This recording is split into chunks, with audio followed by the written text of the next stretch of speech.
Hi guys, welcome back to another video, and today is an exciting but a sad day at the same time. We're finally going to start on this LS swap project in the Chevelle. So no more small block Chevy power. Wow. So today we're going to start pulling it out, ready for it to go to its new home. This project's come a little bit quicker than I was anticipating. I'm not really ready to do this yet, but I've been made too good an offer for this engine to say no to. It'll get the ball rolling money wise for me to do the LS swap, and with no engine in it, it's going to motivate me to get it done. So I think it's going to be a win-win. But yeah, probably won't get to drive it next year because it'll all be in pieces. But anyway, let's get going. I did think about just pulling it out, but due to restrictions in here, I don't think I'm going to be able to get an engine crane high enough to actually just lift the engine over the rad support. So I think I'm going to pull the whole front end off. It'll make life a lot easier, and yeah, and then when I try and put the new engine in, it'll also be easier, but I've just got to find somewhere to store all the bits, but we'll get there. So let's get to it. From memory, the first thing that I'm going to do, or the first thing I need to take off to do this, is to get the bumper off. We'll get the headlight mounts out, the grille out, and then wings, more support. That's it. I don't think it's actually that many bolts, but it's been a while since I've done it, and it looks a lot more daunting than it actually is. But let's crack on.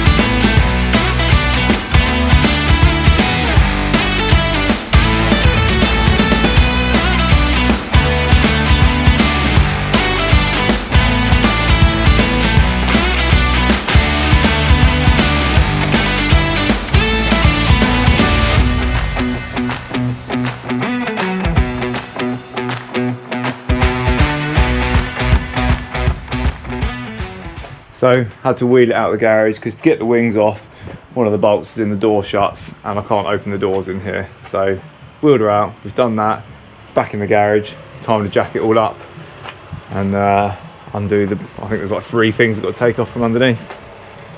The new low reach jack has made that a lot easier. If you've seen previous videos, this was a pain to jack up like that, straight up. So underneath, what we've got to disconnect, not a lot really. Pop the exhaust off, and when you get the prop out, I'll drain the oil out using our new bung that's on there, which I no longer need. Selector, gearbox, speedo cable. I think that's it. Not a lot really.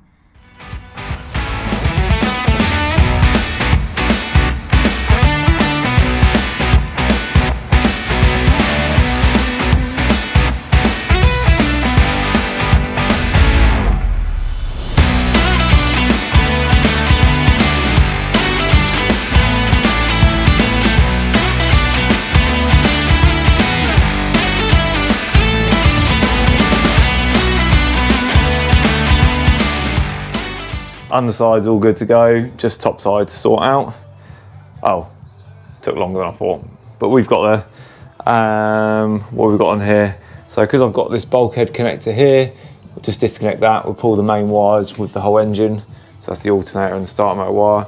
Got to unplug the alternator, that bit, take the carburetor off to put the lifting plate on, unplug the distributor, disconnect fuel line, and then power steering lines on this side, servo hose,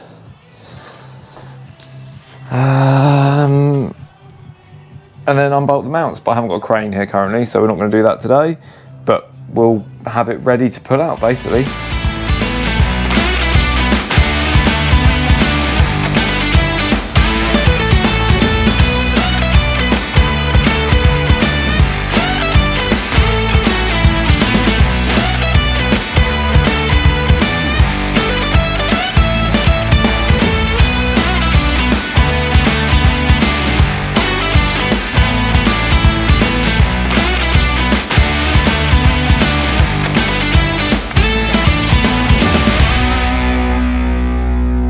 that's it.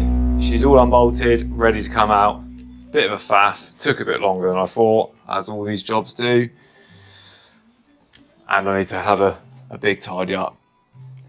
It's not very easy working in a space this big.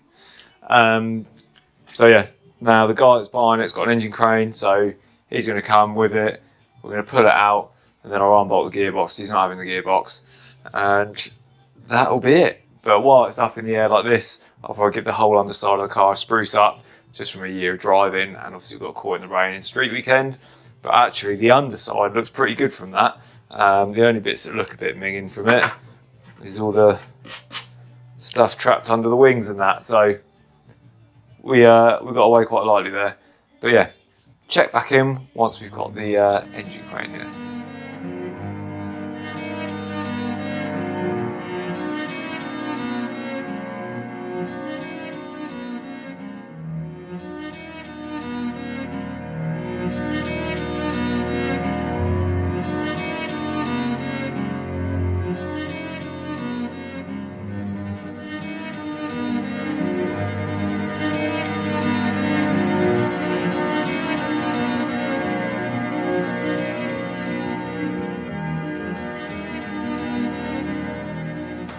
So, just like that, the small block Chevy is no more.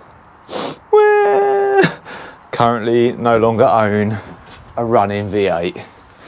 Not sure how I feel about that. But yeah, it's gone to a good home. It's gone to go in a Cobra. Oh, that's funny there.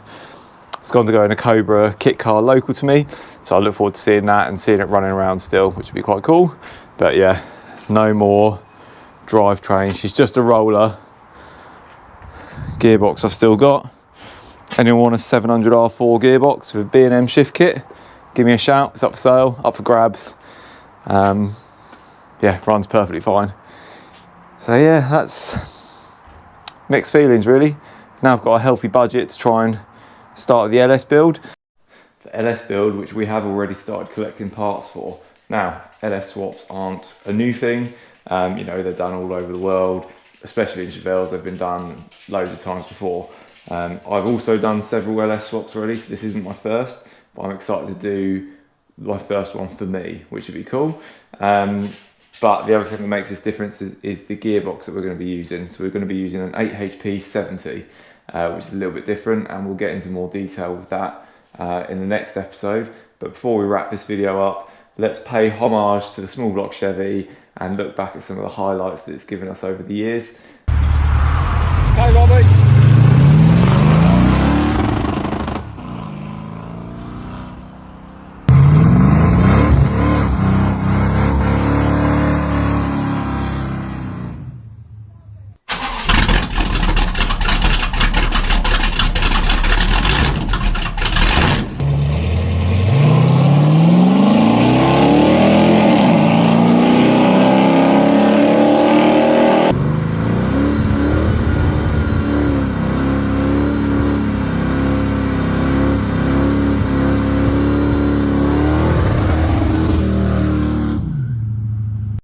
So yeah, that's it for this episode. Catch us in the next one. We'll get into more detail of the LS build and we'll start stripping the engine down because we are going to rebuild it.